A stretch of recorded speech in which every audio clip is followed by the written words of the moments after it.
बिहार के शिक्षा मंत्री चंद्रशेखर सिंह ने रामचरितमानस के उत्तरकांड की 3 चौपाइयों का जिक्र किया। इसमें पहली चौपाई है, अब ध्यान से सुनिए, रिमोट रख दीजिए बगल में, बच्चा देख रहा है उसको भी दिखाइए, बड़ा जरूरी चैप्टर है।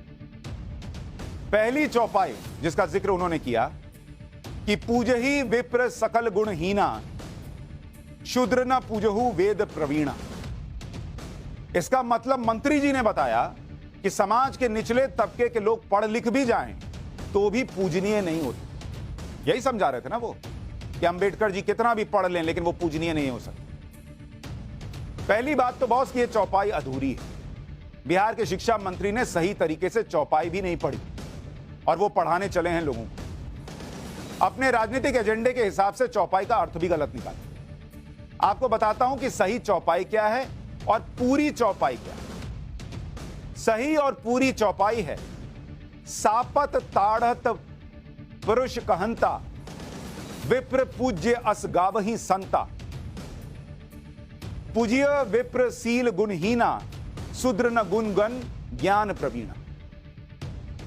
पहली बात तो यह कि शिक्षा मंत्री जी को पूरी चौपाई भी नहीं पता भी थी तो उन्होंने सुनाई आधी अधूरी, और दूसरा यह कि उन्हें यह नहीं पता कि यह चौपाई उत्तरकांड में नहीं, अरण्य कांड में भगवान राम और कबंध राक्षस के बीच संवाद के रूप में। और इस चौपाई का अर्थ है, शाप देता हुआ, मारता हुआ, कठोर वचन कहता हुआ ब्राह्मण भी पूजनीय है, ऐसा संत कहते हैं। वो ब्राह्मण पूजनीय है जो शीलवान हो और गुणों से हीन हो। अगर जन्म से ब्राह्मण होने के बाद भी व्यक्ति सदाचार नहीं करता तो वो शूद्र है और वो पूजनीय नहीं है। चौपाई में तुलसीदास जी ने गुणहीन हो शब्द लिखा है और इसी शब्द से भ्रम पैदा हुआ। इसे समझिए, गीता के 14वें अध्याय में श्री कृष्ण ने भी मनुष्य के 3 गुणों के बारे में बताया। ये 3 गुण हैं, सतगुण, रजोगुण और तमोगुण। सतगुण का मतलब सत्य को पहचानना, जीवन के सत्य को समझने वाला गुण। गीता में श्री कृष्ण ने कहा है कि सतगुण से मनुष्य को सुख प्राप्त होता है। रजोगुण का अर्थ है लोभ उत्पन्न होना। रजोगुण के कारण मनुष्य कर्म के फल की उम्मीद करता है, उसके अंदर लोभ बढ़ता है, मन चंचल हो जाता है। तमोगुण का अर्थ है तामसी यानी दैत्यों की प्रवृत्ति पैदा होना। रजोगुण की वजह से लोभ बढ़ता है और लोभ पूरा करने के लिए मनुष्य तमोगुण के प्रभाव में आ जाता है। 3 गुणों के आधार पर कई राम कथा वाचक इस चौपाई का अर्थ जो बताते हैं वो सुनिए। शिक्षा मंत्री जी सुनिए, वो ब्राह्मण पूजनीय है जो शीलवान हो और जिसमें तीनों गुणों यानी सतगुण, रजोगुण और तमोगुण ना हो। वो इन तीनों गुणों से ऊपर उठ चुका हो। और शूद्र का अर्थ जाति से नहीं बल्कि कर्म से, यानी अगर मनुष्य जन्म से ब्राह्मण है लेकिन उसका आचरण, उसका कर्म सत्य और धर्म पर आधारित नहीं है तो वो शूद्र है। भगवान को नहीं मानता है, पूजा नहीं करता है तो वो शूद्र है। महात्माओं का, संतों का सम्मान नहीं करता है तो वो शूद्र है। ऐसे लोग भले ही ब्राह्मण हो या ज्ञानी हो, वो पूजनीय नहीं होते। ये बताया गया और कहां से ले जाकर मंत्री जी ने कहां जोड़ा। शूद्र ब्राह्मण नहीं हो सकता ये तो बताया ही नहीं, उसको सम्मान नहीं मिल सकता ये तो बताया ही नहीं। लेकिन कोई ब्राह्मण भी है तो सिर्फ ब्राह्मण होगा इसलिए उसका सम्मान होगा, चाहे आचरण कैसा हो। यह नहीं हो सकता। ये इतनी अच्छी बात बताई, इसको घुमा फिरा के गोल बना के कुछ बना दिया। चंद्रशेखर सिंह ने सैकड़ों छात्रों के सामने एक और चौपाई सुनाई, वो भी उन्होंने आधी ही सुनाई। अब सुनिए पहले उन्होंने क्या कहा, फिर पूरी बताऊं। उन्होंने कहा कि अधम जाति में विद्या पाए, भयहु यथा अहि दूध पिलाए।